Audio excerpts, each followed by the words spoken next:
Greetings, Force users, and welcome back to Inside the Tauntaun, a Star Wars podcast where we get to the guts of what makes Star Wars meaningful to us. I'm Alyssa Simmons, and I'm joined today by my two pallies, Dino Nicandros. Hello. And Daniel Dawson. Hello there. And today, we're talking about the Caravan of Courage, the Ewok Adventure. Written. Sorry, I'm going to do my best to get through this. I don't know why. I don't know. We'll see. Written by Bob Caro, story by George Lucas, directed by John Cordy, and by God, we watched it. we turned it.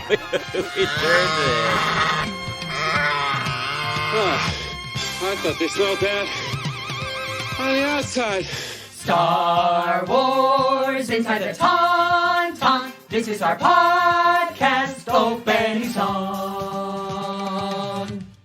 Alyssa, Daniel, and Dino talking about Star Wars. Like and subscribe.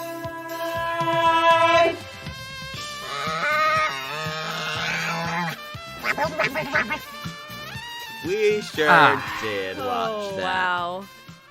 We watched it, and then we were done watching it. I can confirm, after having been uncertain about it, that I hadn't seen this one. There are two made-for-television Ewok movies, and I had not seen this one. I would have remembered. Yeah, I knew. Oh, yeah. I this knew is like iconic. The second movie was called The Battle for Endor. Mm-hmm. And I definitely knew that one as a kid. I did not know this first one for some reason. Yeah, this was a battle of sorts.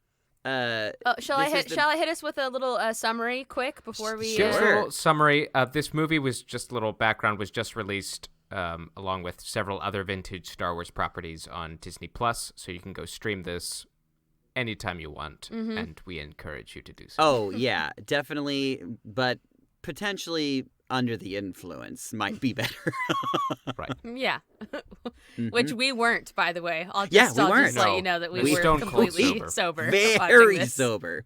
All right. So when a family spacecraft crashes on the forest moon of the planet Endor, teenage son Mace and his little sister Sindel find themselves separated from their parents. Soon these lost children encounter the Ewoks, the small and furry warriors who call the moon home. With the help of these adorable yet fearless natives, brother and sister set out on a quest to rescue their parents from the grip of a vicious monster known as the Gorax. That's it. That's the summary I got. And they stretched that out to an hour and a half. 36 minutes? Yeah. that half of a paragraph they made into. So the more I looked into it, the more because I was just like you said, like how on earth did they stretch that? Mm-hmm. When George Lucas had agreed to post the holidays after the holiday special happened. Because this was post. Yeah, he agreed to do another made-for-television thing, and he wanted it to be half an hour. Oh, okay, gotcha. So he wrote a story for a half an hour thing. He wrote a half an hour story, and then other things happened. They couldn't get any networks to pick it up. Wow. ABC was like, we'll do it for our 2-hour movie of the week thing they used to do back in the 80s. So they just stretched it. And they somehow found a way to do this. Did we find out whether or not Burl Ives actually was a narrator the whole time, or was he added in post because they're like, oh, we're gonna have no idea what's going on unless we have a narrator? I'm not sure, but I think he was in it to begin with, based on context clues about production. It sounded like this was being treated. Well, not sounded like it was treated like a children's fairy tale. Yeah, right. And guys, those freaking always Burl tend to have Ives, narrators. The narrator of Rudolph the Red-Nosed Reindeer. Right, Sam the Snowman gave us a walkthrough of. We were not prepared for that either. No. He started narrating, and we all looked at each other and were like, wait, oh my God. Burl Ives? What? Is that the snowman? It certainly was. So fantastic. Also, I mean, like, it's interesting. I mean, if not for Burl Ives, I mean, it would have been kind of very like Wall-E-esque because there was barely any like human dialogue. Like Ewoks making their Ewok sounds, but there's no subtitles, so Lord knows what the hell they're saying. So I'm just saying, if anybody doesn't take that opportunity to create subtitles for this film, that is a missed opportunity. What are you doing, honestly? Literally, what are you doing with your life? But let's talk about the reception it originally got. Mm-hmm. Oh yeah, I'm curious. This might be surprising to all three of us. So the film was released on November 25th, 1984. As Alyssa said, it was the Sunday night movie, ABC Sunday night movie. It was nominated for an Emmy Award for Outstanding Children's Programming. Oh my God. And Outstanding Special Effects. Oh my God. Which it won. Yeah, it won for special effects. I saw that. My goodness.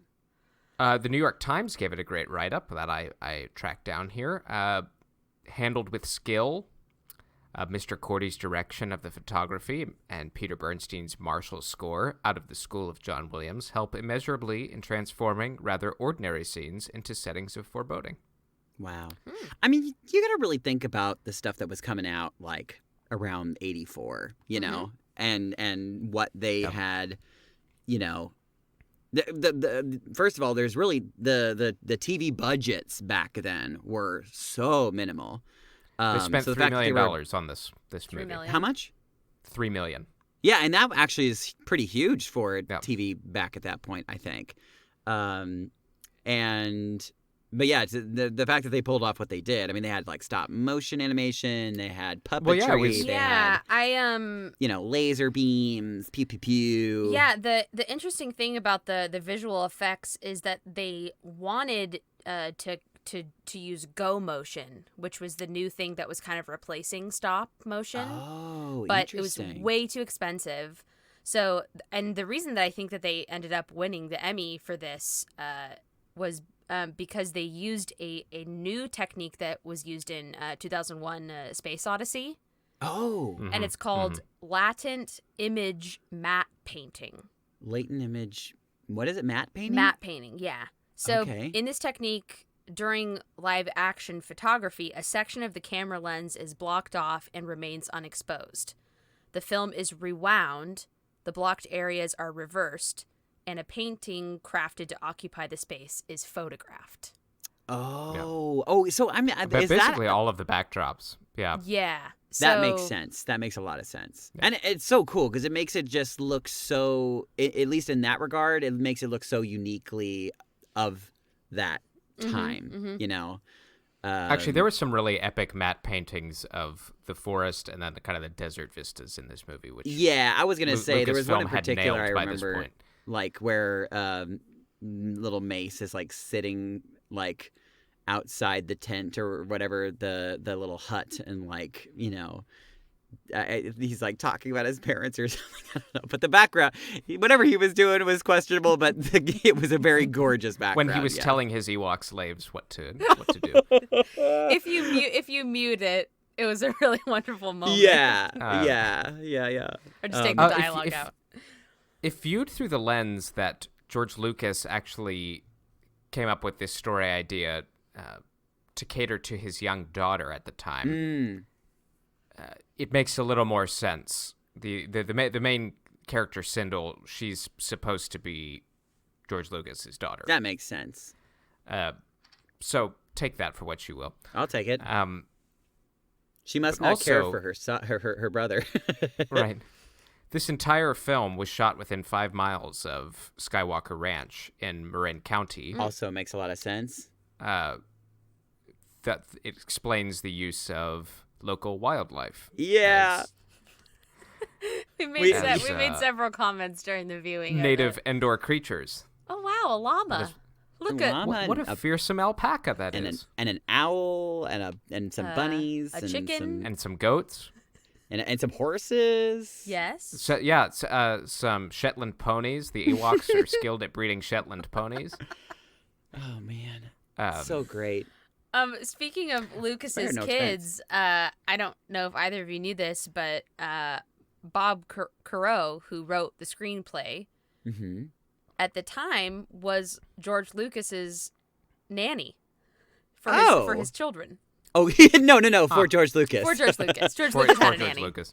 Could Yeah, you please he- change my underpants? He was George Lucas's children's nanny. Hello, I'm George Lucas, and I seem to have pooped my pants again. Could you please change me? Also on this production staff, a director who would go on to some acclaim, Joe Johnston, who, if you've been following our Marvel endeavors, Joe Johnston directed Captain America: The First Avenger. Oh my! He was the Oh. production designer on this film. He also Wow. directed Honey, I Shrunk the Kids, Jurassic Park Oh. 3. He was busy. I'm forgetting others, but he's a special effects whiz, Guru, as it and were.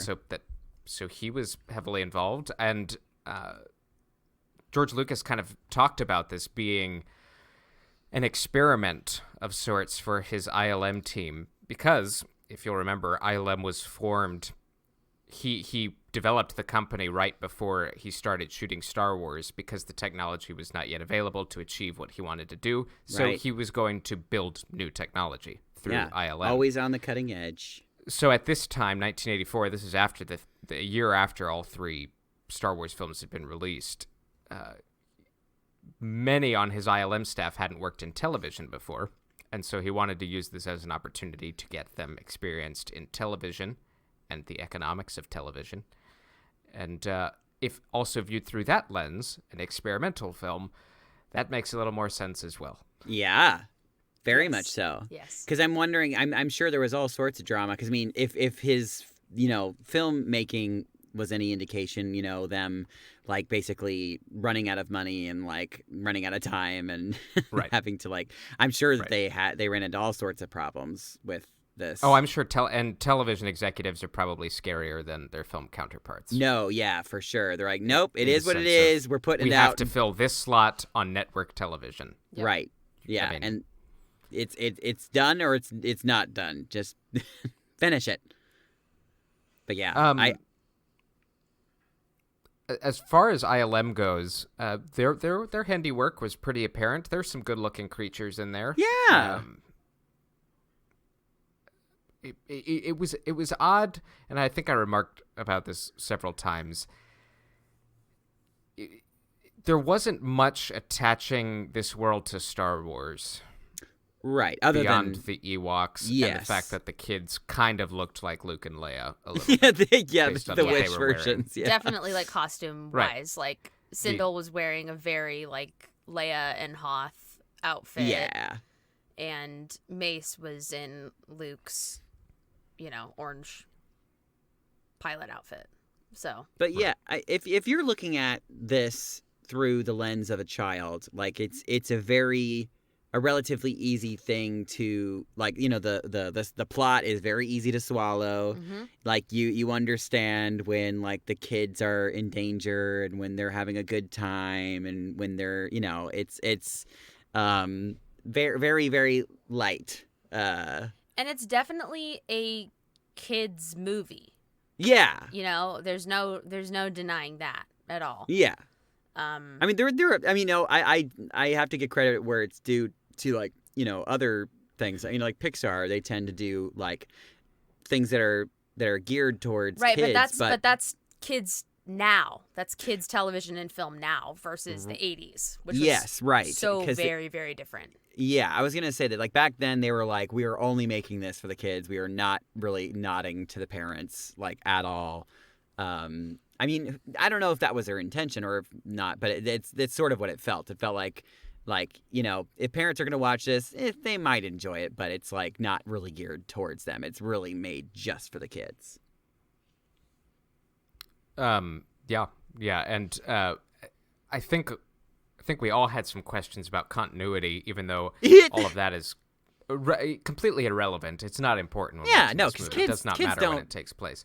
Yeah, kids And- don't get onto the, I mean, they didn't even have social media Is back it then. canon? Yeah, right.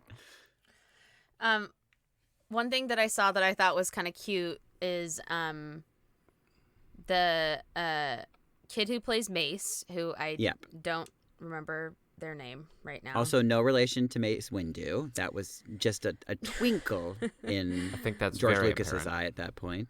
Yeah. And Wicket. They were Warwick Davis. yes, Warwick Davis. They were obviously kids on set.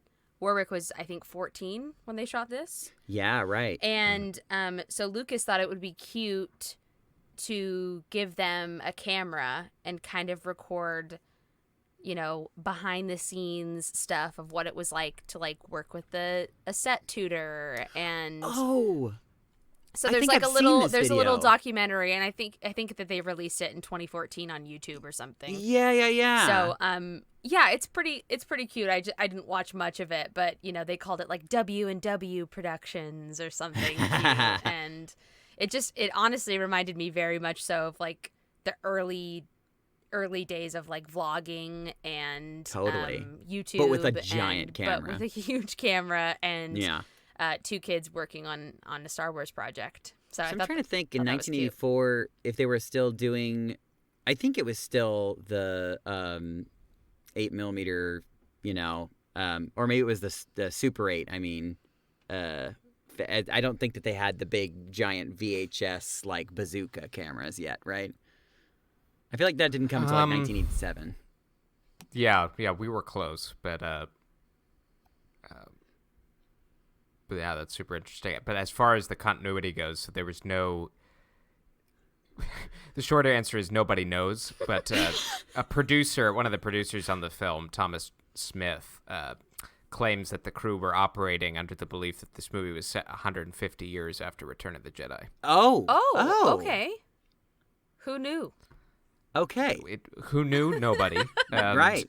So it It's truly is irrelevant. irrelevant. Yeah. But there was pushback on that. There was pushback, you see, Oh. because Wicket still looks very young. Right. And he should be dead, probably. Well, we don't And understand Low how Gray and a couple of the how Ewoks age. True. Yeah, I suppose they could be like Wookiees, but Yeah. Very old.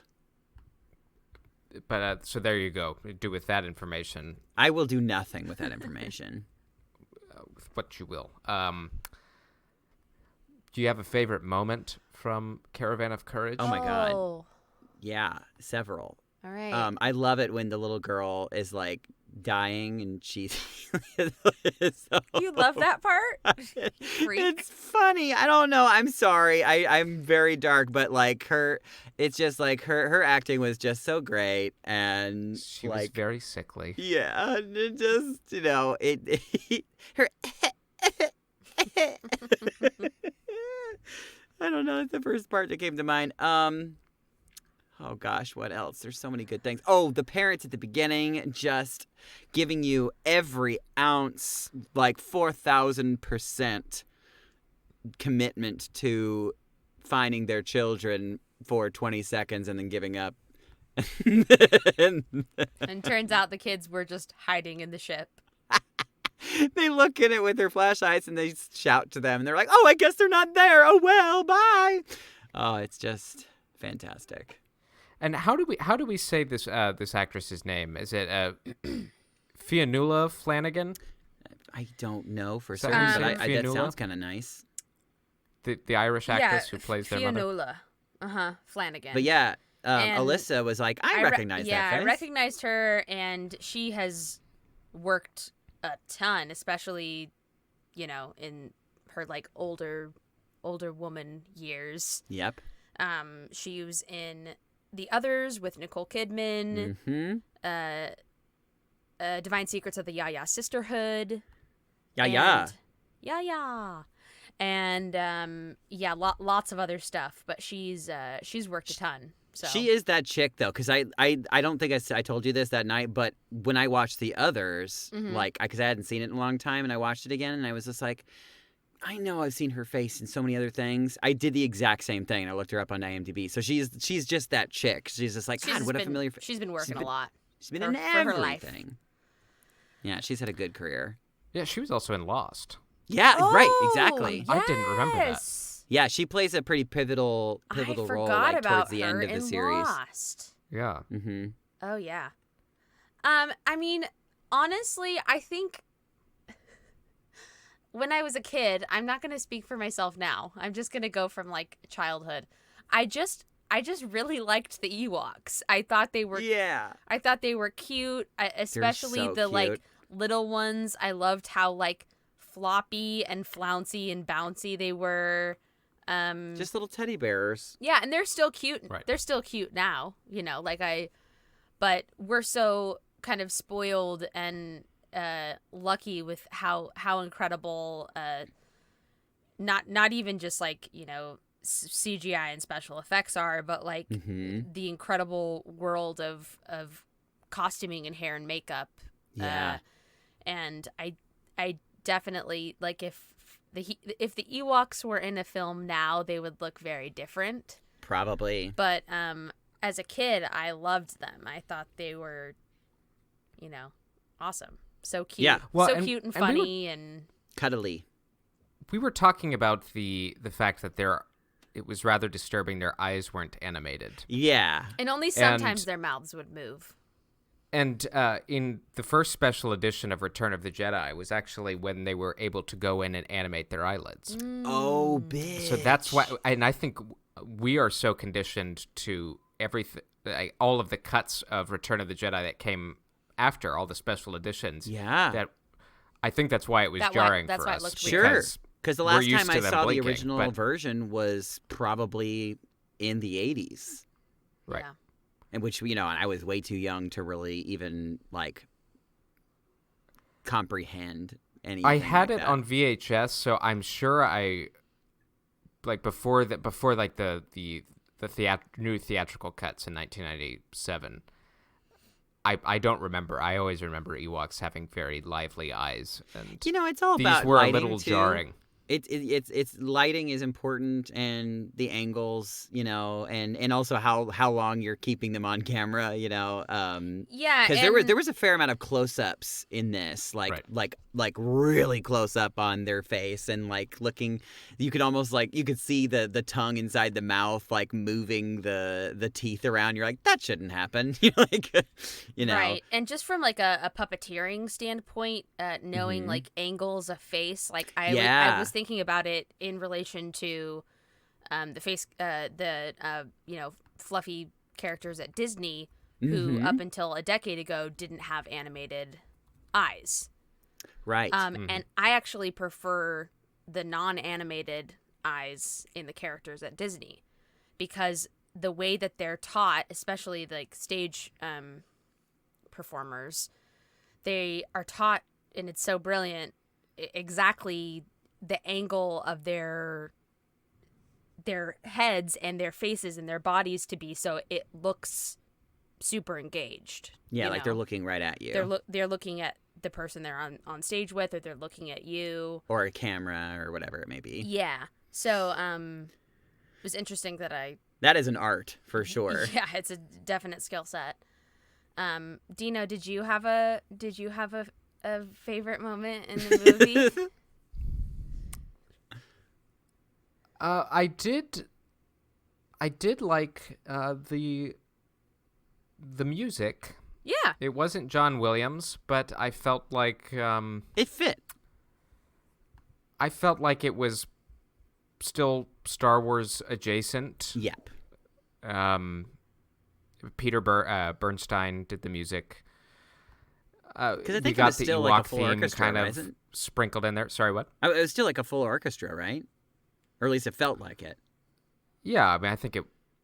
It probably was plus think it synth was. instruments as well, but it felt very full. It felt full.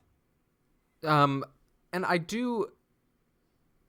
Even if it didn't land all the way, I do kind of like that they went with a more mystical, whimsical. It was kind of Tolkien-esque. No, you're absolutely right. It's And it probably reminded me a lot more of a 1980s adaptation of Lord of the Rings than Star Wars. Yeah. Honestly.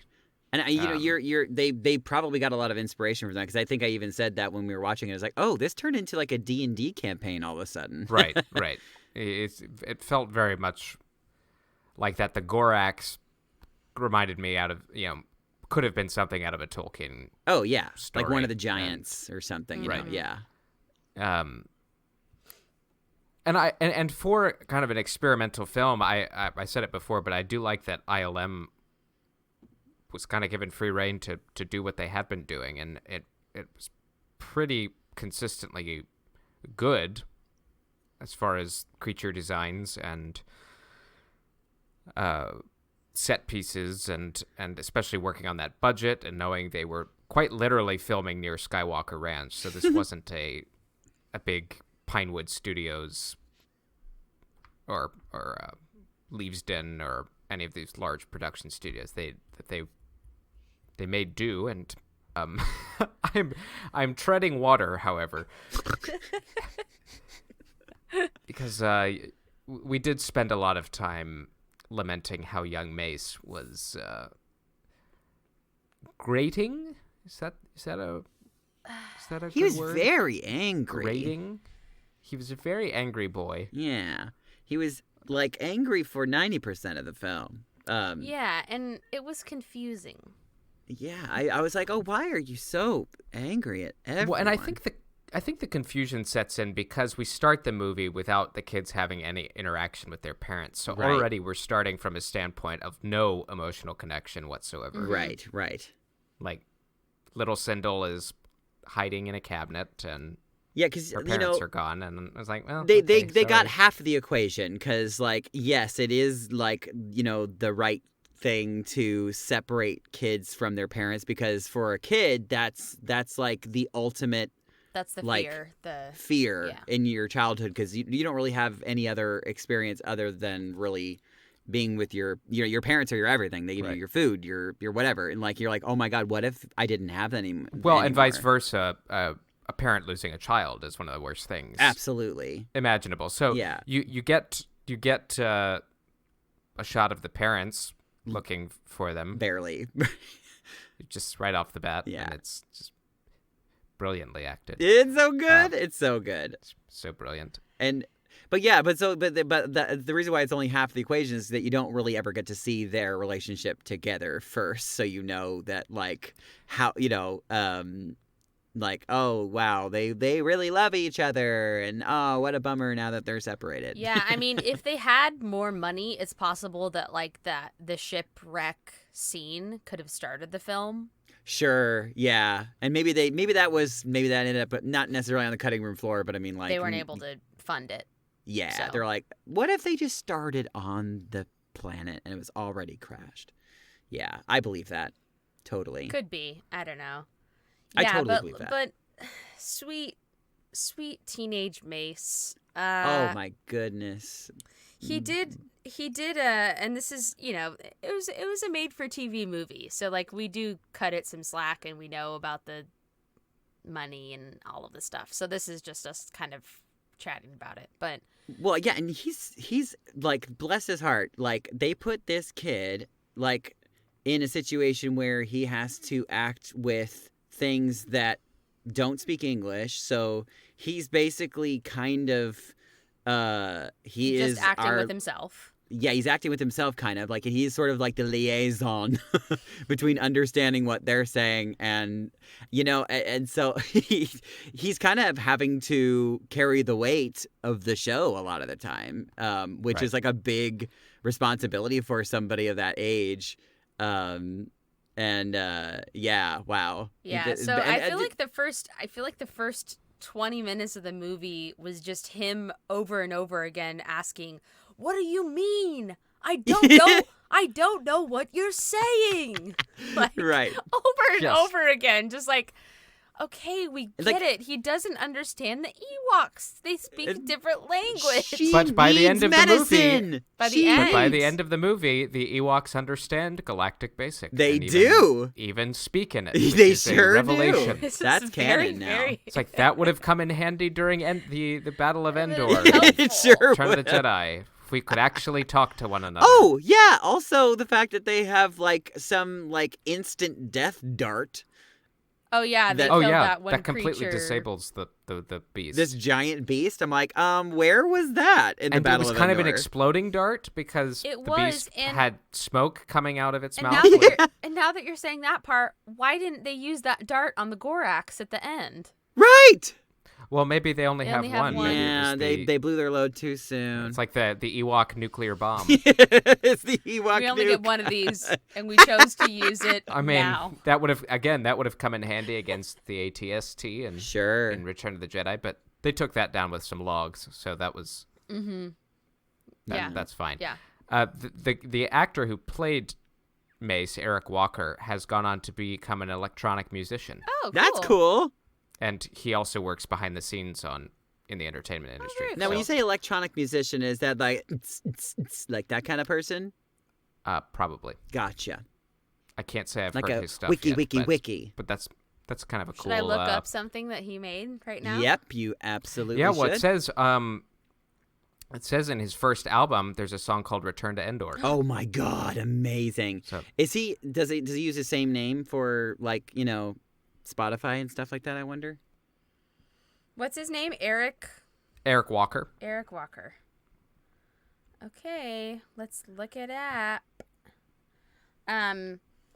Yeah, so there was a lot of pressure on him, and Yeah. he kind of I recently watched this video of Reese Witherspoon talking about how she told her kids that in almost every single movie at some point, and she was like, and now that I tell you this, you'll hear the line in almost every single movie. It's a female character saying to a man, well, what should we do next? Oh, yep. And And that was him, that was him the entire movie. right? It was weird because I think I even said this too. I was like, I don't understand who the protagonist or antagonist is because like I think he's supposed to be the protagonist, but he's acting like an antagonist, and I was like, Right. I don't know Yeah, what to believe anymore. I don't know. I really don't know. Okay, I found some Was- music from Eric Oh. Walker. Oh my Return to God. Endor. Oh my God! So we don't have the rights to we this. don't have the but rights to this, but I'm just gonna play. A very I'm short pulling up on clip. YouTube, so there might be an ad. No, it's just going right into it. Oh, great! Amazing. Sounds like never-ending story. I can only hear parts of it. Well, it's just been note after note right now.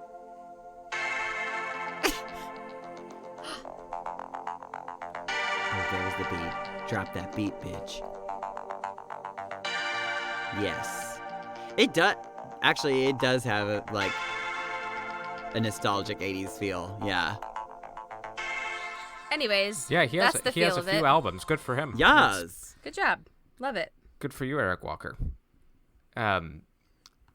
Interesting to note that the character of Sindel actually made appearances in later expanded universe stories, No. and that she ended up growing up to be a reporter on Coruscant. I after, love a that. news reporter on Coruscant after Return of the Jedi. Cool. Wow. In what? In books? In Yes, in the expanded universe. Okay.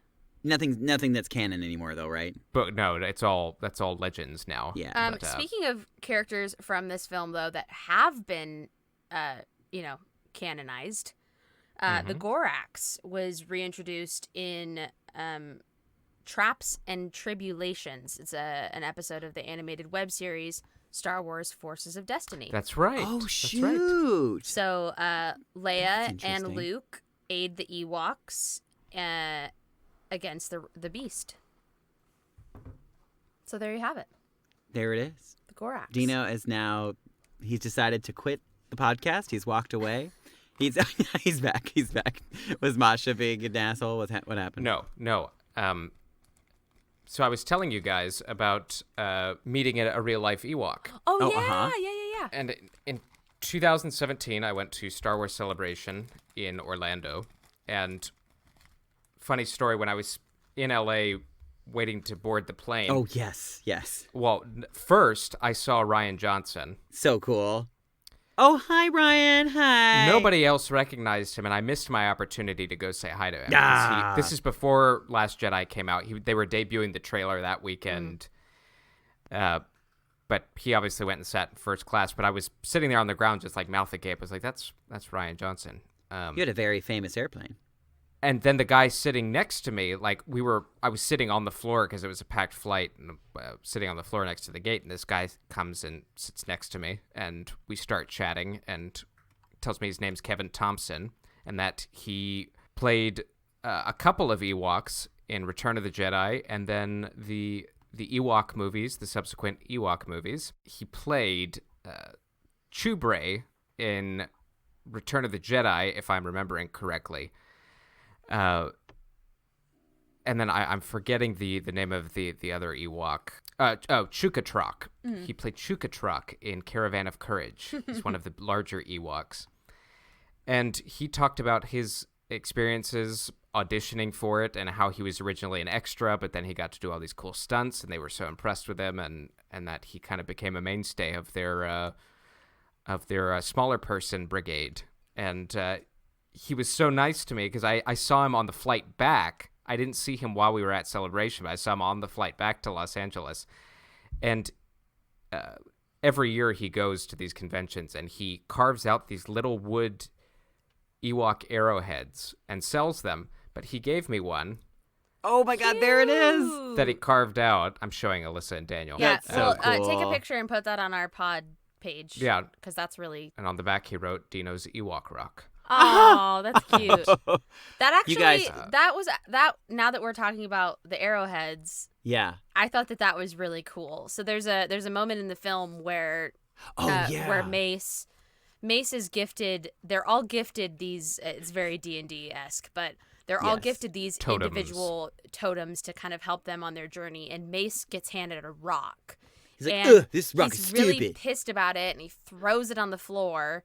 And obviously we're like, that's going to be of importance later, and he's Come just on, a little Mace. dick. And Stop being a douche. anyways, Wicket picks it up after he chucks it on the ground because he's sweet and smart, and ends up giving it to him later.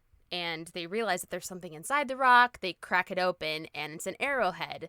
And he places it on the ground, and it kind of like rotates where it needs to go, and then zooms off, and they follow it. They know that's the direction they should be going. Yeah, it's So, like a little. I little thought that compass. that was very that was- cool. that was cool. Imaginative. Mm-hmm. Yeah, For because I mean, sure. like, I don't think I've ever seen something like that in a film before. Like, that definitely to me, I think was the most imaginative part of. Yeah, you've seen like invisible like footprints go away, or Sure. like stuff like that. But the arrowhead, I thought that was that cool. was a special moment. Yeah, totally. Interesting note about what the Gorax. So this guy John Berg, he worked for Industrial Light and Magic.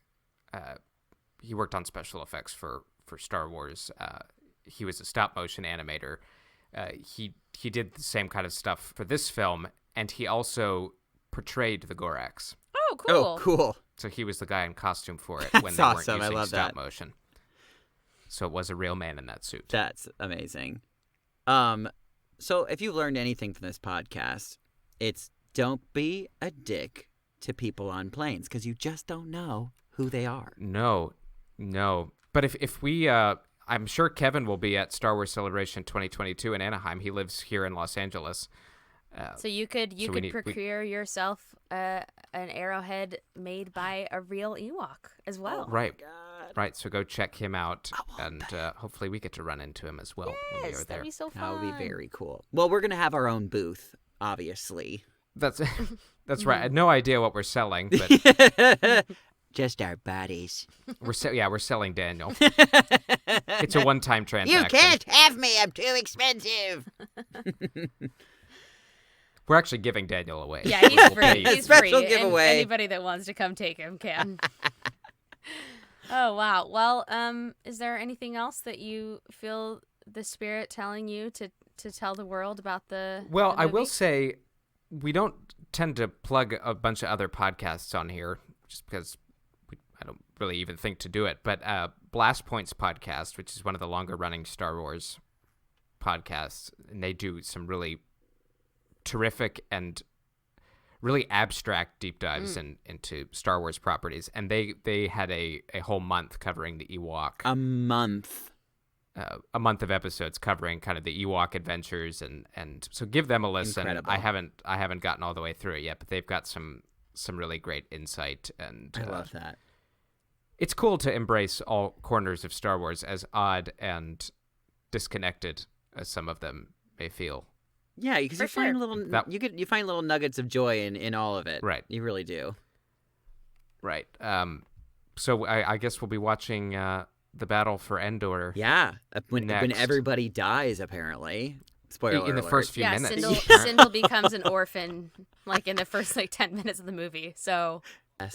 well, that was it. That was Caravan of Courage. We watched it. We thought about it. Would you recommend? Would I recommend? Yeah. If you've got little kids, absolutely.